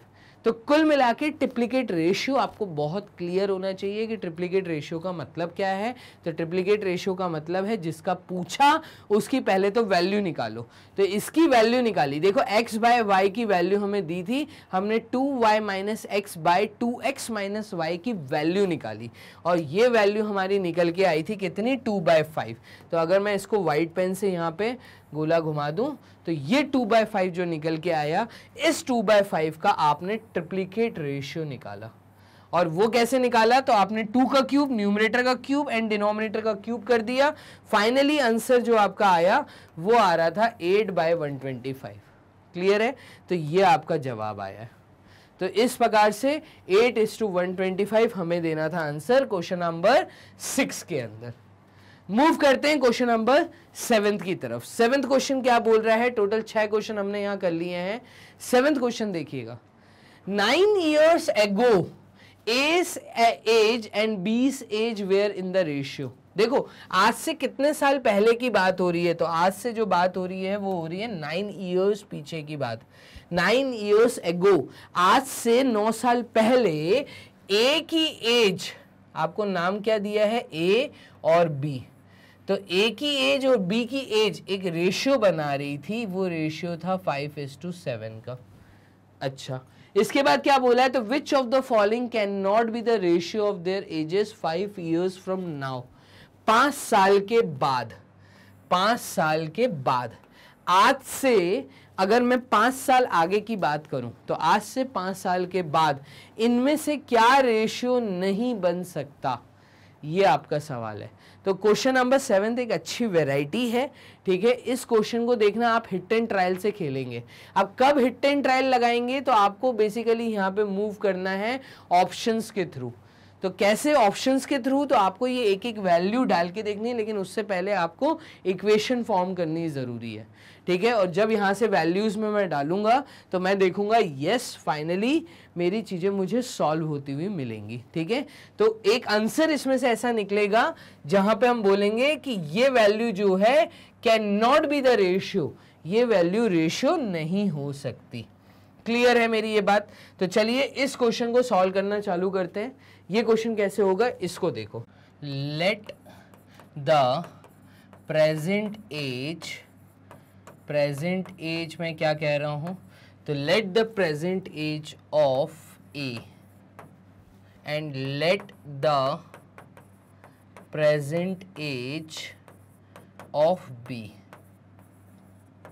ए और बी की अगर हम बात करते हैं तो 9 years ago एज, ठीक है, 9 साल पहले की उन्होंने बात की, हमने प्रेजेंट एज ले लेते हैं। तो प्रेजेंट एज ऑफ ए हम ले लेते हैं x और प्रेजेंट एज ऑफ बी हम ले लेते हैं y, ठीक है। तो यहाँ पे हमने ये प्रेजेंट एज ले ली। 9 years ago, तो यहाँ पे लिख देते हैं 9 years ago की अगर हम बात करते हैं तो 9 साल पहले, क्या मैं ऐसा बोलूँगा कि एज ऑफ ए 9 साल पहले वो x - 9 थी, और एज ऑफ बी, तो एज ऑफ बी हम ऐसा कह सकते हैं वो y - 9 थी। चलिए, तो यहाँ पे देखिएगा रेशियो दिया हुआ है 9 साल पहले का, तो वो रेशियो क्या दिया है? वो रेशियो दिया है कि therefore according to the given condition, जो कंडीशन हमें दी है वो रेशियो में दी है, तो कंडीशन के अकॉर्डिंग हम ऐसा बोल सकते हैं कि x - 9 की जो एज थी वो 5k थी। मैंने एक अननोन क्वांटिटी 5 के साथ मल्टीप्लाई कर दी, और ऐसे ही मैं बोल सकता हूं कि y - 9 जो थी इसकी एज रेशियो में ये 7k थी। अब ये जो दो इक्वेशन आई हैं, यहां से मैं प्रेजेंट एज x और y कैलकुलेट कर सकता हूं। तो यहां पे हम बोल रहे हैं देयरफॉर एज ऑफ x की एज देखिएगा वो आ जाएगी 5k, ये -9 उधर जाएगा तो ये आ जाएगा 5k + 9। क्लियर है? तो 5k, ये -9 उधर गया, +9 हो गया। और एज ऑफ y की अगर हम बात करें तो एज ऑफ y, तो एज ऑफ बेसिकली a की बात हो रही है और हम x और y की वैल्यू निकाल रहे हैं, तो x और y की वैल्यू निकाल रहे हैं, तो यहाँ पे एज ऑफ x नहीं आएगा, ये देयरफॉर x की वैल्यू आएगी, ऐसा बोल लो। तो x की वैल्यू 5k + 9 हो जाएगी, और y की जो वैल्यू होगी ये होगी 7k + 9, तो 7k + 9। अब देखो आपने x क्या लिया था? तो आपने एज ऑफ a लिया था, तो यहाँ पे एज हम ऐसा, और यहाँ पे हम बीस एज y, ठीक है। क्लियर है ये चीज? अब देखो x और y की वैल्यू हमारे पास आ गई। इस x और y की वैल्यू को उठाओ और 5 साल फ्रॉम नाउ करो। नाउ तो इन्होंने क्या बोल रहा है कि जो कंडीशन दी है 5 years लेटर, 5 years लेटर, ठीक है, 5 साल के बाद। तो 5 साल के बाद अगर मैं बात करूं तो let the present age of A, हमने जो x ली थी 5 साल के बाद, एज, क्या मैं ऐसा बोल सकता हूं कि a की जो एज होगी वो x + 5 हो जाएगी, और जो 20 की एज होगी ये हो जाएगी आपकी y + 5। 5 साल के बाद इनकी एज ये होगी। ठीक है, 5 साल के बाद वाला हमारे पास केस है और हमारे पास x और y की वैल्यू है। उठाइए इन वैल्यू को यहाँ पे सब्सटीट्यूट कर दीजिए। मैं इसको बोल देता हूँ 1, इसको बोल देता हूँ 2। 1 and 2 सब्सटीट्यूटेड इन 3 and 4। अगर हम ऐसी बात करें तो ये 3 है और ये 4 है। ठीक है, तो यहाँ पे अगर मैं 1 और 2 को उठा के 3 और 4 में सब्सटीट्यूट करता हूँ तो 1 and 2 इन 3 and 4। क्लियर है? तो जब मैं 1 और 2 को 3 and 4 में सब्सटीट्यूट करूंगा तो ये वैल्यू मेरी आ जाएगी, x की वैल्यू है 5k + 9, तो ये हो जाएगी age is equals to x + 5 मतलब 5k + 9 + 5। क्लियर है? और 20 एज क्या होगी? तो 20 की एज हो जाएगी कितनी? 7k + 9, है ना? तो 7k + 9 जो है ये हमने y की जगह पे डाल दिया।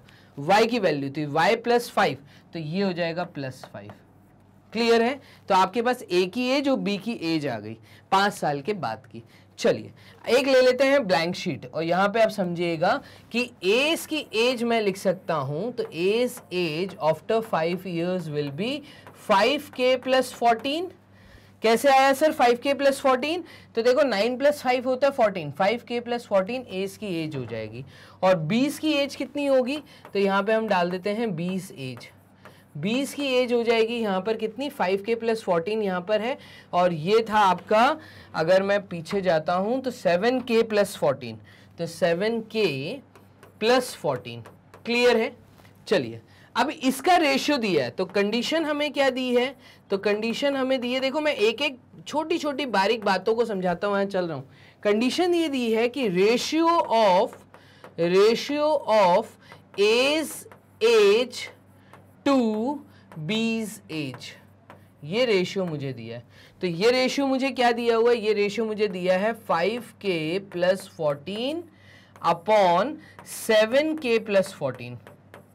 और ये रेशियो मुझे क्या दिया है? तो आ जाओ यहाँ पर, ये रेशियो मुझे दिया है इन्होंने, इसमें से क्या नहीं हो सकता? नहीं दिया, मतलब रेशियो दिया नहीं, पूछा है कि क्या नहीं हो सकता। तो एक एक वैल्यू को यहां से आप उठाइए, ये हिट एंड ट्रायल मेथड कहलाएगा। यहां से एक वैल्यू को उठाइए और वो रेशियो वहां पे इक्वलाइज कर दीजिए। हम पिक कर लेते हैं 11:13 को सबसे पहले। तो इधर देखना, अगर मैं यहां पे डाल दूं कि according to the condition given in options, तो कंडीशन इन ऑप्शंस को हम पिक कर रहे हैं। क्लियर है? यहाँ पे लिख देते हैं कंडीशन इन ऑप्शंस जो दी है। तो पहली वाली जो कंडीशन दी है, पहली वाली कंडीशन उन्होंने क्या दी है? क्या रेशियो, क्या 11:13 हो सकता है? तो 11:13 अगर मैं डालूंगा तो यहाँ पे ये जो k की वैल्यू है शुड ऑलवेज बी पॉजिटिव। ये वैल्यू अगर पॉजिटिव आ रही है तो हमें कोई इश्यू नहीं, अगर ये नेगेटिव आ रही है तो वही हमारा आंसर है। ठीक है, कैन नॉट भी पूछा है तो नेगेटिव अगर आ रही है तो कैन नॉट भी वही आंसर है, और अगर पॉजिटिव आ रही है तो कैन बी आंसर। ठीक है, तो यहाँ पे इसको अगर मैं सॉल्व करूंगा तो 13 मल्टीप्लाई होगा यहाँ पर, तो 13 मल्टीप्लाई हो जाएगा 5k + 14 के साथ, और 11 के साथ मल्टीप्लाई हो जाएगा क्या? तो ये हो जाएगा 7k + 14। क्लियर है? तो ये हमने मल्टीप्लाई कर दिया। 13 × 5 करिए तो 5 × 3 इज 15, 15 का 5 कैरी 1, 65k प्लस 13 × 14, तो 13 × 14 करने पे ये वैल्यू हमारी आ जाएगी 52 मल्टीप्लाइड विथ 3 and 1, तो 182। तो यहाँ पे ये आ गया 182 which is equals to 77k plus 11 × 14 is what? तो ये आपका आ जाएगा 14 × 14, तो ये आ जाएगा 154, ये आ रहा है 154। क्लियर? चलिए, क्या इसका आंसर पॉजिटिव है या नेगेटिव है? अगर इसको मैं चेक करूं तो 65k उधर जाएगा तो 77k माइनस 65k और 182 माइनस 154। देखो पूरा सॉल्व करने की जरूरत नहीं है, ऐसी बातें समझ आ रही हैं कि आंसर जो k का है वो पॉजिटिव आ रहा है। 77k माइनस 65k अगर करूंगा तो यहाँ से k की वैल्यू मुझे पॉजिटिव मिलेगी, तो ये चीज़ तो पॉसिबल है। ठीक है, मूव करते हैं सेकेंड ऑप्शन की तरफ। तो सेकेंड ऑप्शन सेम इक्वेशन। ठीक है, मैं इसको व्हाइट पेन से यहाँ पे मार्क कर देता हूँ, तो ये आपका व्हाइट पेन से यहाँ पे मार्किंग हो गया। ठीक है, अब दूसरी इक्वेशन में क्या लिख सकता हूँ यहाँ पर? तो दूसरी इक्वेशन में लिख सकता हूँ 5k + 14 upon 7k plus 14 which is equals to, ratio मुझे क्या दिया था 11:13 मैंने चेक किया तो ये तो पॉसिबल आ रहा है, 13:19 को चेक कर लेते हैं। तो 13:19 अगर मैं चेक करूंगा तो यहां पे ये इक्वेशन बनेगी हमारी 19 multiplied with 5k plus 14 which is equals to 13 multiplied with 7k plus 14। Clear? इसको सॉल्व करने पे 19 इंटू 5 करने पे ये आ रहा है 95k प्लस 19 इंटू 14 करने पे क्या आंसर आ रहा है, तो 19 इंटू 14 यहाँ पे मल्टीप्लाई करके देख लेते हैं। 4 into 9 is 36, 4 1 times is 4, 5 6 7 cross 1 into 9 is 1, 1 into 1 is 1, तो ये आ गया आपका 266। तो यहाँ पे ये 266 which is equals to 13 into 7 करने पे ये आ रहा है आपका 91k प्लस 13 इंटू 14 करने पे, तो 13 इंटू 14 करने पे 182 आया था, ये 182। अब क्या यहाँ से k की वैल्यू पॉजिटिव निकल रही है या नेगेटिव निकल रही है, तो देखिए 95k के पास ये 91k आएगा, तो 95k माइनस 91k और 182 माइनस 266, ये 266 यहाँ जाएगा, तो ये आ जाएगा हमारा 4k। बट यहाँ पे आंसर नेगेटिव आ रहा है, देखो यहाँ पे ये जो आंसर नेगेटिव आ रहा है तो ये हमें फाइनली k की वैल्यू नेगेटिव देगा, क्योंकि k की वैल्यू नेगेटिव आ रही है। सॉल्व करने की जरूरत नहीं, यहीं से समझ आ रहा है। तो मैं कहूंगा कि यहाँ पे जो k की वैल्यू नेगेटिव आई है, इसके कारण जो सेकेंड ऑप्शन दिया है रेशियो 13:19 कांट बी पॉसिबल। ठीक है, तो यहाँ पे हमसे यही सवाल पूछा था, क्या which of the following can not be the ratio, तो can not be the ratio, मैं कहूंगा 13:19 can not be the ratio. Question number 7 का बी ऑप्शन। क्लियर है? तो इस प्रकार से हमने टोटल 7 क्वेश्चन कर लिए हैं यहाँ पे सॉल्व। आंसर इसका है बी ऑप्शन। 13:19 रेशियो डालने पे मुझे k की वैल्यू नेगेटिव मिल रही थी, और k एक्चुअल में क्या था, तो k वो रेशियो में जो हमने एक अननोन क्वांटिटी डाली थी 5:7। अगर मैं यहाँ k की वैल्यू नेगेटिव डालूंगा तो एज नेगेटिव आ रही है दोनों की, तो नेगेटिव एज कभी नहीं हो सकती, एज हमेशा पॉजिटिव में जाएगी। तो आपको ये चीज समझनी है यहाँ पर। क्लियर? कमेंट बॉक्स में बताते जाइए आपको चीजें क्लियर हैं। क्वेश्चन नंबर 7 के बाद हम मूव कर रहे हैं क्वेश्चन नंबर 8 की तरफ। तो क्वेश्चन नंबर 8 क्या कह रहा है, इसको भी देख लेते हैं। 8th क्वेश्चन कह रहा है कि a varies directly with x square, a varies directly with x square. इससे क्या समझ आया? इससे हमें यह समझ आया कि a वेरीज डायरेक्टली मतलब ये डायरेक्ट प्रोपोर्शन का क्वेश्चन है, या आप ऐसा बोले कि ये इनडायरेक्ट तो नहीं है, डायरेक्ट प्रोपोर्शन है। तो मैंने जब आपको प्रोपोर्शन समझाए थे, मैंने आपको सबसे पहली 2 चीजें वहां पे बताई थी, एक डायरेक्ट प्रोपोर्शन, एक इनडायरेक्ट प्रोपोर्शन। तो वेरीज डायरेक्टली बोला है मतलब डायरेक्ट प्रोपोर्शन का क्वेश्चन है। इसका मतलब a की जो वैल्यू है वो एक अननोन क्वांटिटी हमेशा हम मल्टीप्लाई करते हैं, मल्टीप्लाइड विथ एक्स स्क्वायर। इस कॉन्स्टेंट की वैल्यू आनी चाहिए a divided by x square. अब ये जो कांस्टेंट आया है, ठीक है, यहां पे ये बोल रहा है कि a varies directly with x square, ये कंडीशन बन रही है। If x is equals to 2 then a is equals to 20। अगर मैं ये कंडीशन पकड़ लेता हूं, इस कंडीशन को अभी काट देते हैं, ठीक है। तो अगर x की वैल्यू 2 है, ठीक है, देन a की वैल्यू 20 आ रही है। आप बताइए a की वैल्यू क्या होगी अगर x की वैल्यू 8 होगी? मेरी बात समझ आ रही है? यहां पे ये कह रहा है a की वैल्यू, ठीक है, a की वैल्यू 20 है जब x की वैल्यू 2 है, तो 2 का स्क्वायर करने पे यहां पे 4 आएगा, विच इज इक्वल्स टू, यहां पे कांस्टेंट क्योंकि ये रेशियो बना रहा है, तो यही एक कंडीशन यहां बनेगी। आप बताइए a की वैल्यू क्या होगी जब x की वैल्यू 8 होगी? तो 8 का स्क्वायर। इस चीज को जब मैं सॉल्व करूंगा तो यहां पे हमें आंसर मिल जाएगा, ये हो जाएगा 20 मल्टीप्लाइड विथ 8 इंटू 8 इज 64, ठीक है, अपॉन 2 का स्क्वायर मतलब 4 which is equals to a। ये हमें a की वैल्यू दे देगा। 4 5 टाइम्स 20 होता है, तो 5 into 64 is your answer. a की वैल्यू निकल के आ रही है 5 into 4 is 20, 2 carry, 5 into 6 is 30 and 32। तो फाइनली a की वैल्यू निकल के आ रही है 320। ये इतना आसान क्वेश्चन था। एक तो तरीका ये था करने का, ठीक है, या आपने एक फॉर्मूला पढ़ा था, आपने एक तरीका भी पढ़ा था, जो मैंने पढ़ाया था वो ये था कि भाई एक वे और है, वो क्या कि आप एक चार्ट फॉर्मेशन करो। ये बोल रहा है आपके पास a की वैल्यू है, आपके पास x की वैल्यू है, ठीक है, तो आपको वो कुल मिला के x स्क्वायर की वैल्यू दे रहा है। तो a की वैल्यू वो आपसे कह रहा है 20 है, a की वैल्यू 20 है जब x स्क्वायर की वैल्यू 4 है। x की वैल्यू 2 दी थी, तो x की वैल्यू 2 दी थी, हमने x स्क्वायर किया 4 आया। ये पूछ रहा है a की वैल्यू क्या होगी जब x की वैल्यू x स्क्वायर की वैल्यू 64 होगी।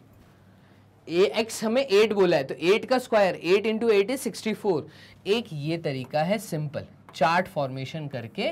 तो यहाँ पे मैंने आपको बताया था जब भी डायरेक्ट प्रोपोर्शन का क्वेश्चन आए तो आप एक काम कर सकते हैं, अगर मैं इस पूरी क्वांटिटी को P मान लूँ, इस पूरी क्वांटिटी को Q मान लूँ, तो ये वैल्यू हमारी हो जाएगी P1, ये वैल्यू हो जाएगी P2, ये वैल्यू हो जाएगी Q1, ये वैल्यू हो जाएगी Q2, ठीक है। तो यहाँ पे एक रेशियो बन के आएगा, वो आएगा P1 upon Q1 is equals to P2 upon Q2।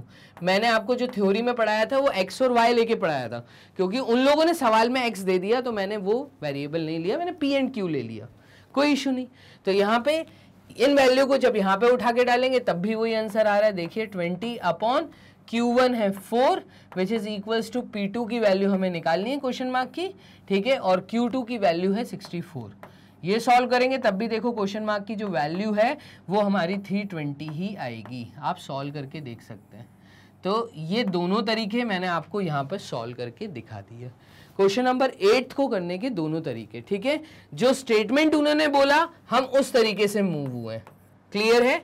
इन्होंने बोला था a directly proportional to x square, हमने प्रोपोर्शनल का साइन हटाया, इक्वल टू साइन लगाया। जब भी प्रोपोर्शनल का साइन रिमूव होता है तो इक्वल टू k आता है, ठीक है, एक कांस्टेंट के साथ मल्टीप्लाई करते हैं, यहाँ से एक रेशियो बनता है। बस a by x2 is equal to a by x2 का रेशियो हमने यूज किया और हमने आंसर निकाल दिया। तो डायरेक्ट प्रोपोर्शन का सवाल था। क्वेश्चन नंबर 8 का आंसर यहाँ पर आ रहा है डी ऑप्शन। आप इसको टिक करिए और आगे चलिए, सिंपल, इतना आसान है। तो डी हमारा जो है वो 320 आया। क्वेश्चन नंबर 8 हमारा सॉल्व हो गया। मूव करते हैं क्वेश्चन नंबर 9 की तरफ। तो क्वेश्चन नंबर 9 क्या कह रहा है, इसको देखिएगा। क्वेश्चन नंबर 9 कह रहा है the force applied on a stationary body. Stationary body मतलब रुकी हुई बॉडी, तो फिजिक्स का क्वेश्चन लग रहा है। कोई रुकी हुई बॉडी है, जब उसके ऊपर मैं फोर्स अप्लाई करूंगा तो it varies directly, again direct proportion का क्वेश्चन है, ठीक है, with the acceleration with which it starts to move. ये कह रहा है फोर्स इज डायरेक्टली प्रोपोर्शनल या डायरेक्टली वेरीज विथ एक्सेलरेशन। तो that means force is equals to constant multiplied with acceleration, और कांस्टेंट की वैल्यू आ जाएगी कितनी, तो ये आ जाएगी फोर्स अपॉन एक्सेलरेशन। ये आपकी एक कांस्टेंट की वैल्यू आ गई। क्लियर है? तो ये कांस्टेंट की वैल्यू अब हम यूज करेंगे। इन्होंने क्या बोला है, इन्होंने बोला है अगर फोर्स 10 न्यूटन की है, अगर फोर्स 10 न्यूटन्स की है, ठीक है, उस केस में जो एक्सेलरेशन है, ठीक है, वो है आपका 2 मीटर पर सेकेंड स्क्वायर। आप बताइए find the force to be applied. Force की क्या वैल्यू होगी, कितनी फोर्स हमें लगानी पड़ेगी अगर बॉडी में एक्सेलरेशन है 4 मीटर पर सेकेंड स्क्वायर का। ये आपका सवाल है। क्लियर? तो जो कंडीशन उन्होंने दी हमने उसी चीज को यूज किया। फोर्स अगर 10 न्यूटन की है, उस केस में एक्सेलरेशन 2 मीटर पर सेकेंड स्क्वायर था। क्लियर? और अब बताइए फोर्स की क्या वैल्यू होगी अगर आपका एक्सेलरेशन 4 मीटर पर सेकेंड स्क्वायर होगा। तो 4 इंटू 10, यहाँ पे हो जाएगा 4 into 10 divided by 2 which is equals to force, और 2 से ये 4 कटा तो फोर्स की वैल्यू आ रही है 20 न्यूटन। ठीक है, तो 2 टाइम्स 4, 2 इंटू 10 इज 20, तो force is equals to 20 newton. ये मेरा जवाब होगा, इसका भी आंसर बी ऑप्शन है। क्लियर है? तो 20 न्यूटन की फोर्स लगेगी अगर एक्सेलरेशन 4 मीटर पर सेकेंड स्क्वायर का होगा। सिंपल सा क्वेश्चन, आसान था क्वेश्चन, आपको दिख लेंदी रहा था लेकिन सॉल्यूशन आप देख रहे हैं कितना इजी है। तो इस प्रकार से हमने सेकेंड लास्ट क्वेश्चन भी यहाँ पे कर दिया है अंत। मूव करते हैं 10th क्वेश्चन की तरफ। 10th क्वेश्चन क्या कह रहा है इसको देखिएगा। तो लास्ट क्वेश्चन इस वीडियो का, एक अच्छा सवाल अगेन आपके सामने, सिंपल सा सवाल है। यहां पे देखिए, the ratio of the present ages of Ram and Shyam, आज की एज का रेशियो दिया है। तो प्रेजेंट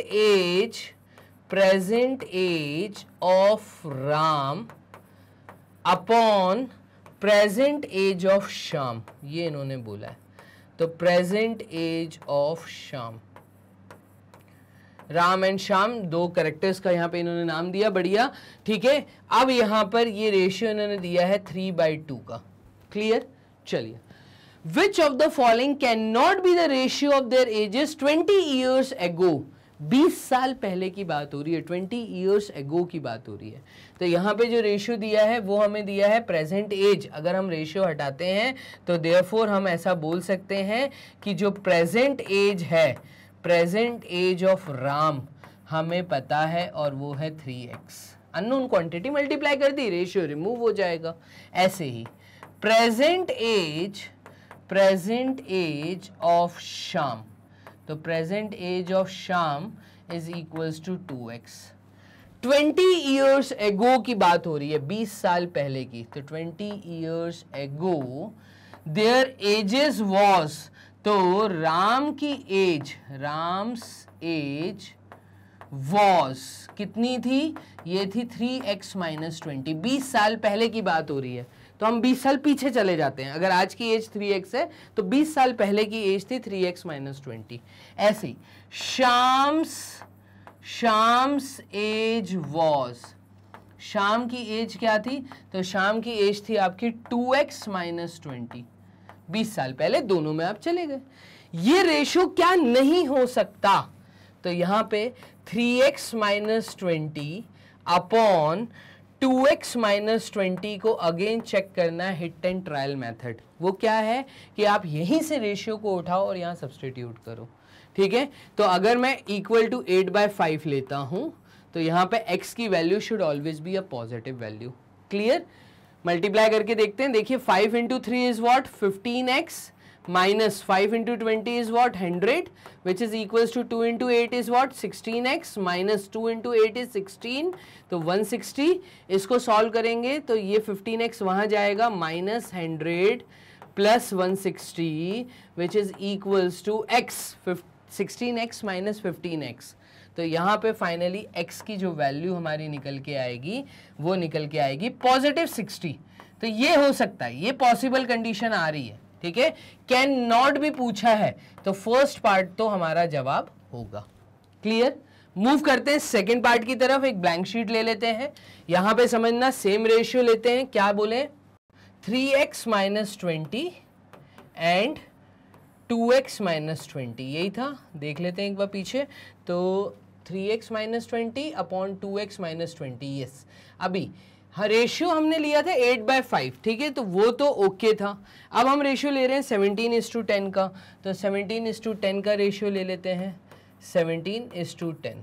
देखो 10 मल्टीप्लाई होगा यहाँ पे, तो ये 10 multiplied with 3x - 20 which is equals to 17 multiplied with 2x - 20, और ये वैल्यू हमारी आ रही है 30x - 200 which is equals to 34x minus 17 into 2, तो 2 into 7 is 14 and 34, 340।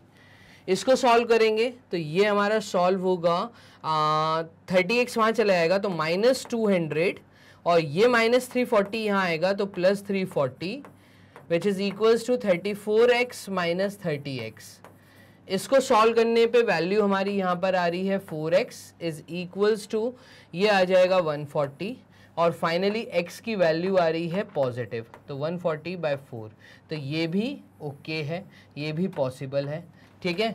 तो सेकेंड वाला जो रेशियो हमने लिया था ये भी होगा आंसर, ठीक है। पॉजिटिव वैल्यू आ रही है, हमें पॉजिटिव वैल्यू चाहिए। चलिए थर्ड पार्ट देख लेते हैं इसका, जो थर्ड ऑप्शन दिया था। तो थर्ड ऑप्शन में हमें रेशियो क्या दिया है, ये दिया है 9:5 का, तो 9:5 यहाँ डाल लेते हैं।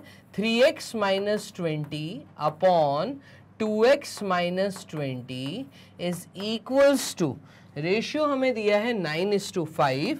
क्या 9:5 पॉसिबल है, तो 5 multiplied with this is 15x minus 5 into 2 is 100 which is equals to 9 into 2 is 18x minus 180. Clear. 9 multiply हुआ 20 के साथ, 15x उधर जाएगा तो ये हो जाएगा माइनस 100 प्लस 180. ये भी आंसर पॉजिटिव आता हुआ दिख रहा है. 18x minus 15x will give you 3x. ठीक है, तो फाइनली ये वैल्यू आ रही है 80 डिवाइडेड विथ 3, पॉजिटिव वैल्यू आ रही है. तो यस, पॉजिटिव वैल्यू तो हमेशा आंसर होगा. कैन नॉट बी पूछा है, तो कैन नॉट बी के लिए अभी हम फोर्थ पार्ट फाइनली हमारा मेरे ख्याल से आंसर है. फोर्थ पार्ट में रेशियो आ रहा है 3x minus 20 upon 2x minus 20 which is equals to, ratio हमें दिया है 7:5, तो 7:5 यहाँ सब्सटीट्यूट कर देते हैं और जब ये डालेंगे तो ये आ जाएगा 15x minus 100 which is equals to 14x minus 140. Clear. और 15x, ये 14x यहाँ गया तो x आया, ये माइनस 100 वहां गया तो माइनस 40 प्लस 100. यहाँ पे आंसर देखो x का नेगेटिव 40 आ रहा है विच कांट बी पॉसिबल. तो ये आंसर नहीं है. कौन सा वाला? फोर्थ वाला. तो फोर्थ वाला जो है ये हमारा आंसर नहीं है और उन्होंने भी यही पूछा था, कैन नॉट बी. तो 7:5 का जो रेशियो है वो नॉट इक्वल टू आ रहा है, नेगेटिव 40 आ रहा है, ये माइनस 40 आया हमारा आंसर, माइनस 40. तो ये आंसर तो कभी हो ही नहीं सकता, नेगेटिव आंसर कभी निकल ही नहीं सकता, पॉजिटिव ही आना चाहिए. तो कैन नॉट बी, सवाल हमारा यही था क्या कि 20 साल के बाद इनका इसमें से क्या रेशियो आ सकता है. तो 20 साल के बाद हमेशा जो रेशियो आएगा वो पॉजिटिव रेशियो आएगा. मतलब डी जो आंसर है ये कैन नॉट बी में हम लोग टिक कर सकते हैं. ये भी पॉजिटिव आ रहा था, ये भी पॉजिटिव है, ये भी पॉजिटिव है. तो इस प्रकार से टोटल 10 क्वेश्चंस आपने कर दिए हैं यहाँ कवर अप. क्लियर. तो ये वीडियो एक छोटी वीडियो, एक अच्छी वीडियो आप लोगों के सामने थी. अलग अलग वैरायटी के सवाल 10 क्वेश्चन मैंने यहाँ कवर किए. पार्ट 4 आप लोग देख रहे थे प्रैक्टिस शीट का. अब मैं थोड़ा सा आपको ये बता देता हूँ कि कैसे आप लोग एक प्रॉपर अरेंज मैनर में सारी वीडियोस को वॉच कर सकते हैं, वो भी विदाउट एनी एडवर्टाइजमेंट. तो अरेंज मैनर में विदाउट एनी एडवर्टाइजमेंट आपको मिलेंगे सिर्फ वेबसाइट पे सारे वीडियोस. वेबसाइट के लिए आपको टाइप करना है गूगल राजा के पास जाके magnetbrains.com. जैसे आप टाइप करते हैं magnetbrains.com तो ये इंटरफेस ओपन होगा. इस इंटरफेस पे आप यहाँ देख रहे हैं ऑप्शन एक्सप्लोर टॉप कोर्सेज, और इस एक्सप्लोर टॉप कोर्सेज के हेड के नीचे मैग्नेटब्रेन्स के प्लेटफॉर्म पे आपको सारे कॉम्पिटिटिव एग्जाम्स के लिए रेडी किया जा रहा है. तो आप देख रहे हैं NTSC है, ओलंपिड है. ऊपर स्क्रॉल अप करेंगे तो स्क्रॉल अप करने पे यहाँ पे आपको CUET एग्जाम मिल रहा है, नीट एग्जाम मिल रहा है, IIT JEE की फाउंडेशन की तैयारी आप कर रहे हैं तो IIT JEE के आपको सारे लेक्चर्स इस ऑप्शन को क्लिक करने पे मिलेंगे. जैसे क्लिक करते हैं तो आपके सामने आपके सारे फैकल्टीज जो कि आपको IIT JEE के लिए तैयारी करवा रहे हैं, सारे सीनियर फैकल्टीज आपको ऊपर मिलेंगे. और फाउंडेशन फैकल्टीज फिजिक्स के लिए धीरज सर हैं, यहाँ पे केमिस्ट्री के लिए ऋषभ सर हैं, और मैथ्स के लिए आपके अपने अभिषेक कुमार सर हैं ही हैं. तो आप मेरे द्वारा पढ़ना चाह रहे हैं मैथ्स, वो भी फाउंडेशन का पार्ट, तो डेफिनेटली मेरी फोटो के नीचे आप वॉच नाउ क्लिक करिए जिन भी टीचर्स से पढ़ना चाह रहे हैं. क्लियर. आपके घर में कोई आपके बड़े भाई बहन है जो भी 11th-12th में है या ड्रॉप बैच में है, या वो IIT JEE की तैयारी कर रहे हैं, 11th-12th लेवल पे उनको तैयारी करनी है, उनका सपना IIT JEE क्रैक करना है, तो आप उनको भी इसी तरीके से हमारी सीनियर फैकल्टीज़ के बारे में बता सकते हैं. तो ये सारी सीनियर फैकल्टीज़ आप लोगों के सामने. वॉच नाउ पे क्लिक करिए. क्लिक करते ही आप उन टीचर्स के द्वारा पढ़ाए हुए एक प्रॉपर अरेंज मैनर में सारे टॉपिक, सारे वीडियोज़ आप यहाँ से वॉच कर सकते हैं. जिस भी टॉपिक पे क्लिक करेंगे उस टॉपिक पे कंप्लीट थ्योरी, हर एक थ्योरी पार्ट के लिए डीपीपीज के साथ में practice sheets, MCQs, previous year questions, सब कुछ आपको एक अरेंज मैनर में यहाँ पे टॉपिक वाइज मिलेगा. जैसे ही आप क्लिक करते हैं तो वीडियो रन होना स्टार्ट. इतना आसान है घर बैठ के तैयारी करना, 100% फ्री एजुकेशन लेना. क्लियर. और इसके लिए आपको कहीं पे भी किसी तरह का कोई चार्जेस पे नहीं करना है. 100% फ्री कोर्स सिर्फ मैग्नेटब्रेन्स के प्लेटफॉर्म पे अवेलेबल है. तो जो चैनल आप वॉच कर रहे हैं वो है मैग्नेटब्रेन्स IIT JEE चैनल, और इस चैनल को जल्दी से सब्सक्राइब कर लीजिए, बेल आइकन प्रेस कर दीजिए, सो दैट डेली का अपडेट आपको यहाँ पे मिलता रहे. एक बात. दूसरा, आपको वीडियो को करना है like so that teacher motivate हो। और इसी के साथ में अगर आपके फ्रेंड्स या आप सोशल मीडिया पे हैं तो सोशल मीडिया पे लिंक को शेयर करना ना भूलिए। तो करने सिर्फ 3 छोटे काम हैं, किसी तरह का कोई फीस पे नहीं करना, सिर्फ 3 छोटे काम। लाइक कर लीजिए, चैनल को सब्सक्राइब कर लीजिए और जल्दी से लिंक को शेयर कर लीजिए। मिलते हैं प्रैक्टिस शीट नंबर 5 में, तब तक के लिए अपना ध्यान रखिए। Bye and take care.